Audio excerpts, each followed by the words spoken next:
ఆయన వాయుమూర్తిగా ఉండకపోతే లోకంలో అసలు వేదము చదువుకోవడము లేదు, వేదం పలకడము లేదు, వేదం చెప్పడము లేదు.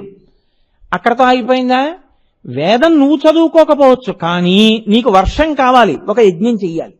నీకు ఒక ప్రయోజనం నెరవేరాలి, ఒక హోమం చెయ్యాలి.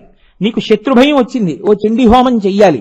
నీకు చదువు కావాలి, ఒక సరస్వతి హోమం చెయ్యాలి. నీకు విఘ్నాలు పోవాలి, ఒక గణపతి హోమం చెయ్యాలి. ఇప్పుడు ఈ హోమం చెయ్యాలంటే నీకు మొదట వేదం చెప్పేవాడోడు ఉండాలి, మంత్రం చెప్పేవాడు అక్కడ కూర్చోవాలి బ్రహ్మస్థానంలో. ఇప్పుడు ఆయన కూర్చుంటే కదా నువ్వు క్రతువు చేయడం, ఆయన మంత్రం చెప్తే కదా. ఆయన మంత్రం చెప్పాలంటే వాయువు ఉండాలా వద్దా? లేకపోతే ఆయన ఎలా చెప్తాడు మంత్రం? ఆయనలోకి ఊపిరి ఎడితే కదా చెప్పడం. వాయు చలనము లేకపోతే అసలు మంత్రం ఎలా వస్తుంది? కాబట్టి స్వాధ్యాయము లేదు, వషత్కారము లేదు, వీటితో పాటుగా నిష్క్రియ పని అన్నది లేదు. ఎందుకు లేదు చెప్పండి? పని ఎందుకు ఉండదు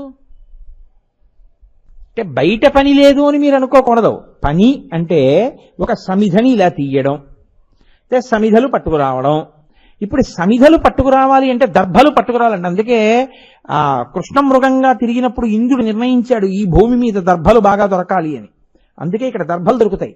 ఎప్పుడు జింకలు తిరగాలి ఇక్కడ నిర్ణయించాడు. అందుకే జింకలు తిరుగుతుంటాయి ఇక్కడ ఎక్కువ, వేదభూమి కనుక ఇది. కాబట్టి ఇప్పుడు మీరు దర్భ పట్టుకురావడానికి వెళ్ళాలంటే ఏం చేయాలి? శరీరం కదలాలా? దర్భ తెచ్చుకోవాలంటే శరీరం కదలాలంటే ఏం చేయాలి? వేళ్ళు ఇలా ఇలా వంగాలి, ఈ పాదం ఇక్కడ వంగాలి, మళ్ళీ మోకాలి దగ్గర వంగాలి, మళ్ళీ ఈ కటి భాగం దగ్గర వంగాలి, ఈ చేతులు ఇలా కదలాలి, ఈ చెయ్యి ఇలా ఈ 3 వేళ్ళు కదిలి పట్టుకోవాలి. ఇలా ఎడం చేత్తో పట్టుకుంటే కుడి చేత్తో దాన్ని కింద కొయ్యాలి. ఈ కదలికలన్నింటికి క్రియలని పేరు. ఈ కదలికలన్నీ ఉంటే మీరు ఏమైనా పట్టుకొస్తారు, ఏదైనా చేస్తారు. తినడం దగ్గర నుంచి, కూర్చోవడం దగ్గర నుంచి, పడుకోవడం దగ్గర నుంచి ఏ కదలిక ఉండాలన్నా ఇవన్నీ ఇలా కదలాలి. ఇవి ఎందుకు కదులుతాయో తెలుసా అండి? ఇలాగా వాయువుకి ఒక లక్షణం ఉంది, అశరీర. ఆయనకి శరీరం ఉండదు వాయువుకి. శరీరం లేకపోయినా ఆయన ఏం చేస్తుంటాడంటే ప్రతి శరీరములోకి వెళ్ళి ఆయన శరీరములను పరిపాలన చేస్తుంటాడు. అది ఆయనకున్న గొప్పతనం. అది పరిపాలన. త్రిలోకీశ అన్న మాటకి ఉగ్ర శబ్దంతో అన్వయం అక్కడ వస్తుంది. ఆ వాయువు లోపలికి వెళ్ళాడనుకోండి, లోపలికి వెళ్ళి ఏం చేస్తాడంటే ఆయన కదులుతాడు, లోపలంతా తిరుగుతాడు. ఆయన తిరిగితే ఇవన్నీ కూడా ఇలా ముడుచుకుని వంగి తిరిగి చేస్తాయి. ఆయన లోపల తిరగడం మానేశాడు అనుకోండి, అందుకే ఇక్కడ ఆగిపోతుంది. ఈ తీయడం ఆపేశాడు, విడిచిపెట్టడం ఆపేశాడు. అందుకే శవం 1 గంట లోపల అప్పుడప్పుడు చిన్ని పిల్లికూత శబ్దం వస్తుంది, ఉలిక్కి పడుతుంటారు. నేను ప్రత్యక్షంగా అటువంటి అనుభవానికి ఒకసారి గురయ్యాను. అదేంటి బాబాయ్ శవం పిల్లికూత కూసిందని. ఏమవుతుందంటే లోపల ఉండిపోయినటువంటి వాయువు మెల్లగా రంధ్రాల్లోంచి బయటికి వెళ్ళిపోతుంది. అది వెళ్ళిపోయి ఇంకా ఎక్కడెక్కడెక్కడో ఉండిపోయిందంతా వెళ్ళిపోతుంది. వెళ్ళిపోయిన తర్వాత లోపల గాలి తిరగదు. తిరగకపోతే ఏమైపోతుందంటే స్తంభీభూతం అయిపోతుంది, జడీభూతం అయిపోతుంది. దారుభిహి అంటారంటే, దారుభిహి అంటే కర్ర. కాలట్టుకుని ఇలా పైకెత్తారనుకోండి, కాలు ఒకటే లేవదు, మొత్తం శరీరం లేచిపోతుంది. కొయ్యి అయిపోయాడండి అంటారు. తలట్టుకుని ఇలా అన్నారనుకోండి, మొత్తం లేచిపోతుంది. దారుభిహి ఎందువల్ల అయిపోతుందో తెలుసా అండి? అశరీర శరీరస్తు వాయు చరతిపాలయం. తనకి శరీరం లేకపోయినా వాయువు శరీరంలోకి వెళ్ళి పరిపాలన చేస్తాడు, కదుపుతాడు. ఇలా వంగడానికి, తిరగడానికి, ఇవన్నీ వంగడానికి, కీళ్లు వంగడానికి, ఇలా మెడ తిరగడానికి వాయువు లోపలికి వెళ్ళి తిరగడమే కారణం. ఆ వాయువు తిరగడం ఆగిపోయిందనుకోండి, అంతే స్తంభీభూతం అయిపోతుంది. 1,000,000 మంది వైద్యులు కూడి వచ్చిన కాని మరణమయ్యడి వ్యాధి మాన్పలేరు. లక్షాధికారైన లవణమన్నమే కాని మెరుగు బంగారంబు మింగబోడు. అంతే, ఆయన ఆగిపోయాడు అనుకోండి. ఇది దారుభిహి, ఇది కర్రలా. ఇలా ఎత్తితే ఇలా నించుంటుంది, ఇలా పడేస్తే ఇలా పడిపోతుంది, ఇలా తిప్పితే ఏదో ఓ ఉండ తిరిగినట్టు తిరుగుతుంది, మొత్తం తిరిగిపోతుంది. ఇప్పుడు క్రియ ఎలా జరుగుతుంది? వాయువు లోపలికి వెళ్ళి బయటికి రాలేదు, వాయువు తిరగడం మానేసింది. ఇప్పుడు ఎవరు కదులుతారు చెప్పండి నాకు? ఎక్కడున్న వాళ్ళు అక్కడే ఉండిపోతారు. అదే జరిగింది ఉత్తరాఖండలో రామాయణంలో. హనుమ కింద పడిపోతే వాయువు చలనము నాపేశారు, సమస్త భూతములు జడీభూతములు అయిపోయి. కాబట్టి ఇప్పుడు కదలికలన్నీ ఆగిపోతాయి ఆయన లేకపోతే. ఇన్ని కదలికలు ఉన్నాయి అంటే ఆయన వలనని. ఆయనే పరిపాలన చేసి కదుపుతున్నాడు. నేను ఈ ఉపన్యాసం చెప్తూ ఇలా అన్నానంటే ఆయనే, నేను చూస్తే ఆయనే, నా కనురెప్ప పడి పైకి లేస్తే ఆయనే, నీ పలికితే ఆయనే, నాలో ఊపిరి కదిలితే ఆయనే. ఆయన్ని ఎక్కడ చూస్తావు? ఆయన నిరంతరము నీ ఎందుకు కదులుతున్నాడు. ఆయనే కదలకపోతే నీకు కదలిక లేదు. అది ఉగ్రహ. ఇప్పుడు చెప్పండి, అది కోపమా అనుగ్రహమా? పరిపాలనలో పరిపాలనే అయింది. అది త్రిలోకేశ. ఇప్పుడు ఈ వాయు రూపంలో 3 లోకములను ఆయన కదుపుతున్నాడు. కాదు కాదు, తానే కదులుతున్నాడు గాలి రూపంలో. అందుకే కదలకుండా భూమిగా రక్షిస్తాడు, కదిలి వాయువుగా రక్షిస్తాడు. అది ఆయన గొప్పతనం, అది ఆయన పరిపాలన. త్రిలోకేశ. గాలి కదిలినట్టు ఇది కదిలితే నిలబడలేరు, ఇది నిలబడినట్టు గాలి నిలబడిపోతే మీరు బతకలేరు. ఇది కదలకూడదు, అది కదలకుండా ఉండకూడదు, అలా కదుపుతాడు. అది ఆయన గొప్పతనం. అగ్ని కిందకెళ్ళకూడదు, పైకే ఎక్కాలి. అందుకే మీరు అగరపుల్లు ఇలా పట్టుకుంటే పైకి ఎక్కుతుంది కానీ కిందకెక్కదు. నీరు పైకెక్కకూడదు, కిందకెళ్ళాలి. నీరు పల్ల మెరుగు, నిజము దేవుడు ఎరుగు. ఆయన ఒక్కొక్క దానిలో ఒక్కొక్కలా ధర్మం పెట్టి మనల్ని కాపాడాడు. లేకపోతే నీరు ప్రవహించకపోతే మనం ఎక్కడ బతకాలంటే అందరం నీళ్ళు ఎక్కడ అక్కడికే పోయి ఉండాలి. కాకినాడలో ఉండడానికి ఏమి ఉండదు, ప్రవహిస్తున్నాయి కాబట్టి ఎక్కడికి కావాలంటే అక్కడికి వస్తున్నాయి. గాలి ఎక్కడో ఉంటుంది, అక్కడ ఉండండి అన్నారు అనుకోండి, అందరూ అక్కడే పడి ఉంటారు, అంతే. ఇరుకైనా ఇంకోటైనాను. గాలి నీరు ఎక్కడికెడితే అక్కడికి వస్తోంది కాబట్టి మనం బతుకుతున్నాం. ఈశ్వరుడికి కృతజ్ఞత చెప్పడానికి ఇంతకన్నా మీకేం కావాలి? ఆయనకి నమస్కారం పెట్టడానికి ఇంతకన్నా మీకేం కావాలి ఉపకారం? ఆయన నేను రాను అలాగా అని ఒక్క మాట అంటే అయిపోయిందంతే కదండి. ఆయన అలా అంటలేదు. ఆయన పెట్టిన అన్నం తినేసి మైకుచ్చుకుని ఆయన తిడుతున్నా. కాబట్టి మనం ఎంత కృతజ్ఞులం అయి ఉండాలి. ఆయన ఎంత ఓర్పున్నవాడై ఉన్నాడు మహానుభావుడు. పోన్లేరా మన పిల్లాడే కదా అని ఊరుకుంటున్నాడు. కాబట్టి వాయుశ్చరతిపాలయన్, ఆయనే లోపల ఉండి స్వాహాకారముగా, వషట్కారముగా, స్వాధ్యాయముగా, క్రియాకలాపములుగా, కదలికగా ఉన్నాడు. కాదు, అసలు వాయు ప్రాణ, ఆయనే ప్రాణం. ఇంట్లో మంగళము అన్న మాటకు అర్థం ఏమిటో తెలుసా అండి? అసలు అందరిలోకి గాలి వెళ్ళి బయటకు వస్తూ ఉండడమే మంగళం. ఇప్పుడు ఆవిడ అన్నం తిందా, మంచినీళ్ళు తాగిందా, కాసేపు వదిలేయండి. ఆవిడ పాలు తాగైనా ఉంటే పెళ్ళి అవుతుంది. ఆవిడేమో ఈ గోత్రంలో పుట్టింది, ఈ ఇంటి పేరులో పుట్టింది, ఆవిడేమో ఊపిరి అయిపోయింది అనుకోండి, నువ్వు ఎన్ని పెళ్లి ఏర్పాట్లు చేసుకుంటే అసౌచం వచ్చి కూర్చుంది. ఆ ఊపిరి వెళ్ళి లోపలికి రాకపోతే పెళ్ళైనా ఆప్ చేయవలసిందే. ఎలా చేస్తావు? కన్యాదానం చేయడానికి లేదు. ఏదో ఆ ఊపిరి లోపలికి వెళ్ళి బయటకు వచ్చి, లోపలికి వెళ్ళి బయటకు వచ్చి, అమ్మయ్య పెళ్ళంతా అయిపోయింది, ఆవిడకి ఆగిపోయింది, గొడవ వెళ్ళిపోయింది, గట్టెక్కేశాం కదండి. ఆయన నీ మంగళములను శాసిస్తాడు ఊపిరి రూపంలో, కదిలి పైకొచ్చి, కదిలి పైకొచ్చి. అది శివుడంటే. కాబట్టి ఆయన చెయ్యనిది, ఆయన అనుగ్రహం కానిది ఏముంటుందండి లోకంలో? అటువంటి వాడు ఆయన వాయు ప్రాణ. అందుకే గౌరవము అన్న మాట అంతా దేన్ని ఆశ్రయించుంటుందో తెలుసా అండి? కేవలము శివ, ఉగ్ర, ఆయన్ని ఆశ్రయించే గౌరవం ఉంటుంది. శంకర భగవత్పాదులు అద్భుతమైన మాట చెప్పారు భజగోవిందంలో. యావత్ పవనో నివసతి దేహే తావత్ పృచ్చతి కుశలంగేహే గతవతి వాయౌ దేహాపాయే భార్యాభిభ్యతి తస్మిన్ కాయే. అంటున్నంతసేపు ఏమన్నా బాగున్నారా అంటుంటారు, అదొక్కటే ఆగిపోయింది అంతే. అమ్మా బయట పెద్ద వర్షం పడుతోందమ్మా, రేపు తీసుకెళ్తాం. రోజు మా ఆయన అని పట్టుకు పడుకునేదానివి కదమ్మా, ఇవాళ కూడా పక్కన పెట్టుకు పడుకో. నీ మొహం ఇట్సా, ఇంకా ఆయన ఎక్కడ ఉన్నాడు? తస్మిన్ కాయే, అది ప్రేతం రా, శరీరం వీధిలో ఉంచండి అంటుంది. వీధిలో తీసుకెళ్లి పడుకోబెట్టేస్తారు. పక్కిళ్ళ వాళ్ళు, ఆయన కనబడితే చాలన్న వాళ్ళు, ఆయనకి నమస్కారం పెడతామన్న వాళ్ళు, మా అదృష్టం అండి ఆయన రోజు కనపడతాడన్న వాళ్ళు ఆయన ఎప్పుడు తీసుకెళ్లిపోతారండి? భోజనం చేయాలి కదా అని అడుగుతారు. నీ బతుకు గౌరవం అంతా ఆయన లోపలికి వెళ్ళి బయటికి రావడంలో ఉంది, నీది అనుకుంటున్నావు. కాబట్టి శంకరులు నిష్కర్షగా చెప్పేశారు, అదిరా గౌరవం ఆయనది, ఆయనది విలువంతా. కాబట్టి వాయు ప్రాణ సుఖం వాయు. అసలు సుఖమన్న మాటకి ఎవరో తెలుసా అండి? ఆయనే. అక్కడ మంచి అన్నం పెట్టారు, అని ఆయాసం వస్తుంది. ఏముండు నువ్వు తినేది? సెకండ్ ఏసీలోకి ఎక్కావు, ఓ ముక్కు కారిపోతోంది, ఆయాసం. ఏమిటి నువ్వు అనుభవించేది? ఊపిరే అందట్లేదు, ఇంకేమిటి సుఖం? ఎంతో ఉక్కబోస్తోంది, విసినికర్ర ఎత్తి విసిరారు, అమ్మయ్యా అన్నావు. వాయువే సుఖం, ఇదెందుకు లేకపోతే నాకు? అది ఉంటే కాస్త వీడు ఏమైనా గట్టిగా చెప్తారు, 4 మాటలను కలిపి పెట్టారు.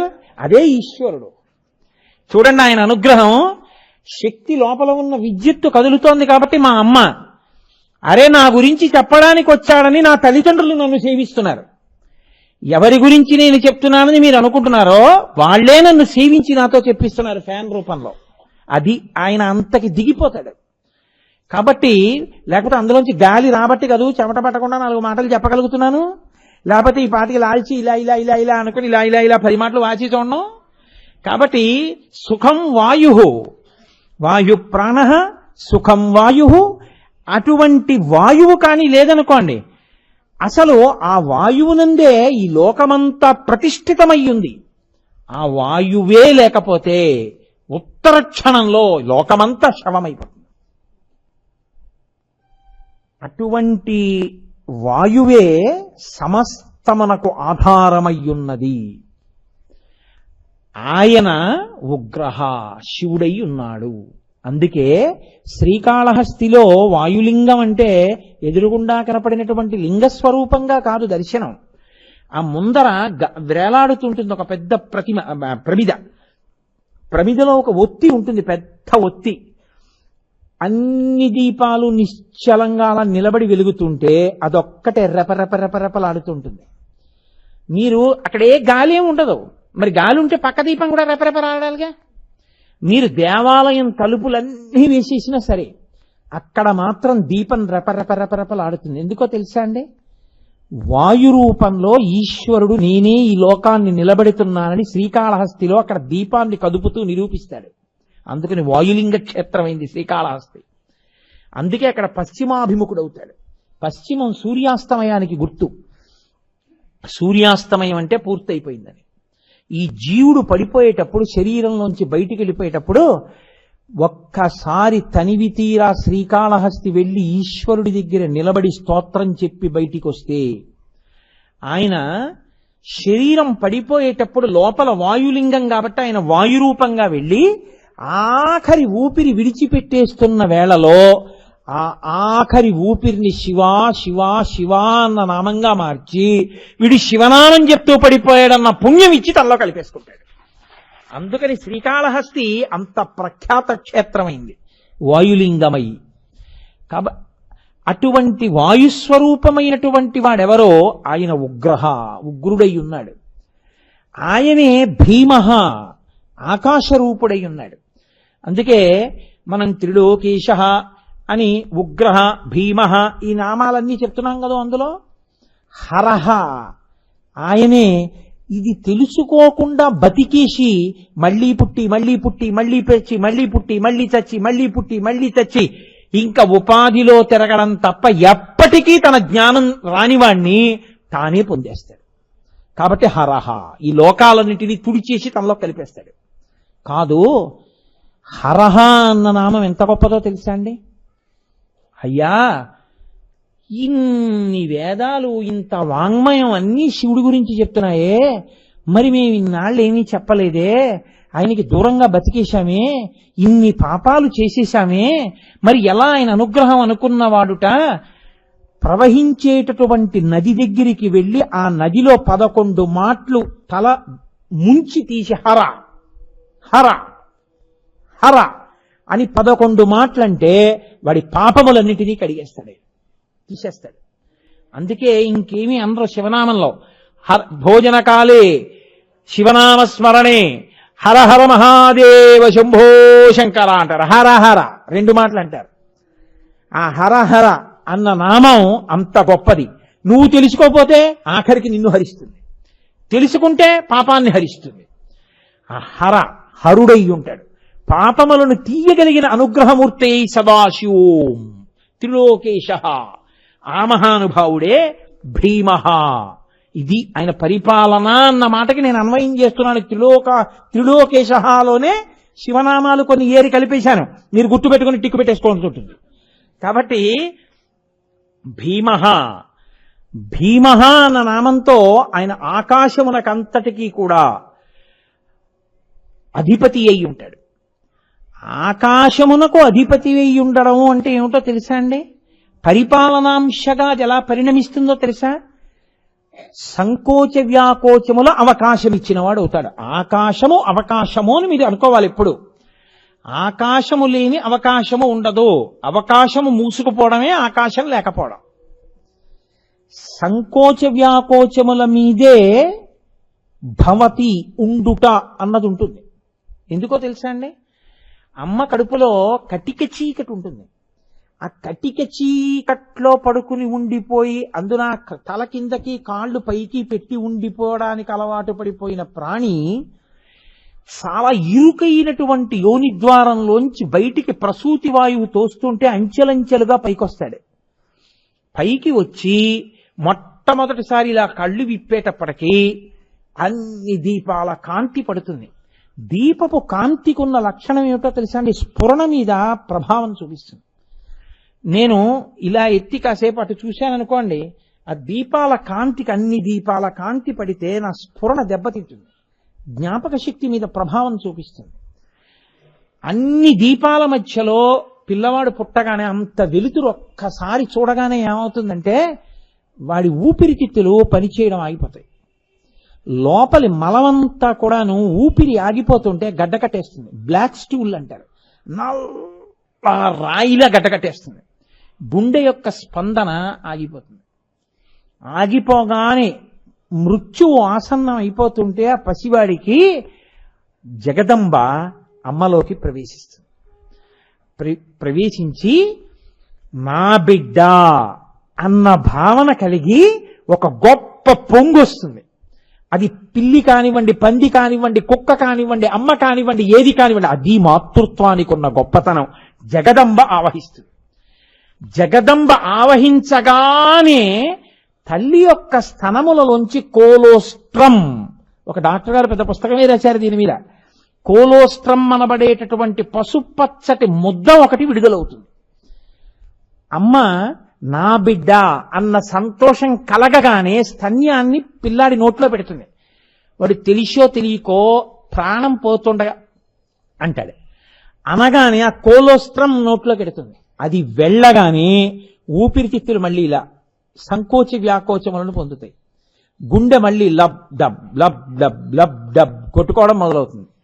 ఈ ఊపిరి మళ్ళీ అందుకోగానే లోపల శరీరానికి బాధ పెట్టేస్తూ గడ్డ కట్టేసినటువంటి నల్లటి మలాన్ని ఈ కోలోస్ట్రం బయటికి తోసేస్తుంది.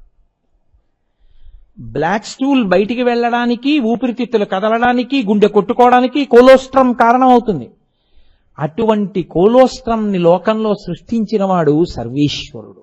మా అమ్మ, ఆవిడే అమ్మలోంచి వ్యుత్పత్తి బయటికి వస్తుంది.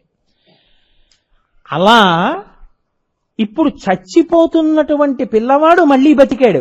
ఆ గుండె కొట్టుకోవాలంటే గుండె పనిచేయడం మీరు ఎప్పుడైనా ఎక్కడైనా చూశారో లేదో, నేను ఒకసారి బెంగళూరులో ఒక సైన్స్ ఫేర్ లో ఒక డెమాన్స్ట్రేషన్ లో చూశాను. అది ఎలా ఉంటుంది చూపించినప్పుడు నిజంగా ఏదో గోనెగుడ్డ రంగులో దాన్ని చూస్తే నేను ఆశ్చర్యపోయాను, ఇలా ఉంటుందా ఆ గుండె అంటే అని. అది దాని కండరములు ఇలా ఇలా సంకోచ వ్యాకోచములు పొందుతుంటాయి. ఊపిరితిత్తులు ఇలా బుడగ మూసుకుని తెరుచుకున్నట్టు ఇలా మూసుకుని ఇలా తెరుచుకుంటూ ఉంటాయి. దీనికి చోటు లేదనుకోండి ఇంకేం తెరుచుకుంటుంది? అది ముడుచుకు తెరుచుకోవడానికి, గుండె కొట్టుకు తెరుచుకోవడానికి, అన్నం తింటే కడుపు కండరములు ఈ సంచి సాగడానికి, దీనికి అంతటికీ కూడా ఈశ్వరుడు లోపల అవకాశం ఇస్తాడు. ఆ అవకాశము ఆకాశము. ఆ ఆకాశం ఉండబట్టి బతికావు. ఇది పరిపాలన. ఆ ఆకాశాన్ని మూసాడనుకోండి, ఎక్కడైనా బ్లాక్ పడిందంటారు. హార్ట్కి బ్లాక్ పడిపోయిందండి, స్టంట్ వేశారంటారు. అంటే ఆ మార్గం మూసుకుపోయింది కాబట్టి ఇంకో మార్గాన్ని ఇలా ఇస్తారు, వేరే వేసి బైపాస్ చేశారు, ఇంకో అడ్డదారి ఇచ్చారు, ఇంకో స్టంట్లోంచి ఎడుతుంది. అలా వేయడం ఆలస్యం అయితే బ్లాక్ పడింది కాబట్టి పడిపోతాడు. ఆకాశం మూసుకుంది, పడిపోయాడు. బ్రెయిన్లో బ్లాక్ పడింది అంతే. ఎక్కడ బ్రెయిన్ నెర్వ్లో బ్లాక్ పడింది, పెరాలిటిక్ స్ట్రోక్ వస్తుంది, పక్షవాతం వస్తుంది, ఎటు వచ్చిందో అటువైపు వస్తుంది. ఆకాశము బ్రతుకుటకు అవకాశము. ఊళ్ళో అన్నీ చూస్తున్నావు, నీలో ఆకాశం ఏమైనా పాడవుతోందేమో చూసుకుంటున్నావా? ఎక్కడన్నా మూసుకుపోతోందేమో? మూసుకుపోవడానికి వీలు లేకుండా నీ ఇంటి నీటి గొట్టాలు 2 ఏళ్లు పడితే నాచట్టేస్తాయి. 70 ఏళ్ళు 80 ఏళ్ళు నాచు పట్టకుండా ఇందులో రక్తం తిరుగుతూనే ఉన్న పుల్లకంపు రాకుండా ఇంత మంగళప్రదంగా దీన్ని నిలబెట్టిన వాడికి నమస్కారం చేయని వాడు కృతజ్ఞుడు కాదండి. వాడు భీమః, వాడు ఆకాశరూపుడై ఉన్నాడు. ఇక్కడ బయట వాడు అంతటా ఉండి అన్నినీ తనలో పెట్టుకున్నాడు. బయట తాను కవచంగా ఉండి అన్ని తనలో ఉంచుకున్నాడు. ఇప్పుడు ఈ వేదిక, ఈ భూమి, గుళ్ళు, ఈ గోపురాలు, మనము అందరం ఆయన బొజ్జ ఆకాశంలో ఉన్నాం. ఉండడానికి అవకాశం ఇచ్చాడు. ఓ ఇంట్లో ఉంటే చూడండి, ఉండడానికి అవకాశం ఇచ్చారండి ఆయన అన్నాం. నాకు అవకాశం ఇచ్చినందుకు కృతజ్ఞతలు అంటాం. అసలు అవకాశం ఇచ్చిన మొదటి ఆకాశ రూపుడు ఆయనే. అలా అందరికీ అవకాశం ఇచ్చిన వాడిని ఏమని చూపిస్తావు? నువ్వు ఏమీ చూపించకుండా గోడ మీద మారేడు దళాలు వేసేసి ఇదే చిదంబరలింగం అని నమస్కారం చేయిస్తారు. ఇన్ని కదలికలకు ఆయన అవకాశం ఇచ్చాడు. అందుకే చిదంబరంలో నటరాజస్వామిగా ఉంటాడు. చిదంబరంలో నటరాజు అనడానికి కారణం అది. కాబట్టి ఆయన భీమః, హరః, రుద్రః, ఉగ్రః, త్రిలోకేశః, ఇన్ని రూపాలతో మహేశ్వరః పరిపాలన చేస్తున్నాడు. ఇది ఆయన యొక్క గొప్పతనం. ఇన్ని చేస్తూ సదాశివః. అరే వీడు నేను ఇంత ఊపిరిచ్చాను, ఇంత అవకాశం ఇచ్చాను, వీడు నాకు నమస్కారం కూడా పెట్టడేమిరా? వీడు తినేస్తుంటే పొట్ట సాగాలి, సాగడం మానేసింది అనుకోండి ఇంకేం తింటావు? ఇది సాగాలి, కడుపు సంచి, అందుకే సాగుతుంది. అది కడుపు ఒక సంచి, ఆ సంచి సాగే గుణంతో ఉంటుంది. లేకపోతే ఎక్కువ తినేసినప్పుడు కొంచెం పొట్ట ఇలా వస్తుంది, మళ్ళీ ఖాళీ అయిపోతే వెనక్కి వెళ్ళిపోతుంది. సంకోచ వ్యాకోచములు ఉంటాయి కండరాలకి. జీర్ణక్రియ యందు చర్నింగ్ అంటారు. చర్నింగ్ అంటే ఈ చూశారు, కవ్వం పెట్టి చల్ల చేస్తారు, అలా లోపల ఉన్న కడుపు కండరాలు చల్ల చేస్తాయి. తిన్నదాన్ని చర్ చస్ చర్ చస్ అని ఊగుతాయి. అందుకే తినగానే మీరు ఎక్కడికైనా నడిస్తే ఇక్కడ నొప్పి వస్తుంది. రక్తం అంతా ఇక్కడ అవసరం అవుతుంది పని చేయించడానికి. మీరు నడిస్తే కాళ్ళకు కొంత వెళ్తే ఇక్కడ నొప్పి వస్తుంది, రక్తం తక్కువైంది, లోపల పదార్థం జీర్ణం చేయలేదు. మీరు కూర్చుంటే ఆ రక్తాన్ని కూడా ముచ్చుకుని జీర్ణం చేసేస్తుంది. మీరు బయట ఉన్నది అది వేరు, మీరు వేరు. మీరు పుచ్చుకున్నాక అది మీది, మీరు తినేశాక మీరుగా మార్చేస్తుంది. మీరుగా అంటే నేను తిన్నది నేనుగా మార్చేస్తాను. ఇలా ఉంటే కమలాఫలం వేరు, నేను వేరు. ఇప్పుడు ఇలా నేను పుచ్చుకుంటే నాది, నేను తినేస్తే నేను. చేసేసేవాడు శివుడు.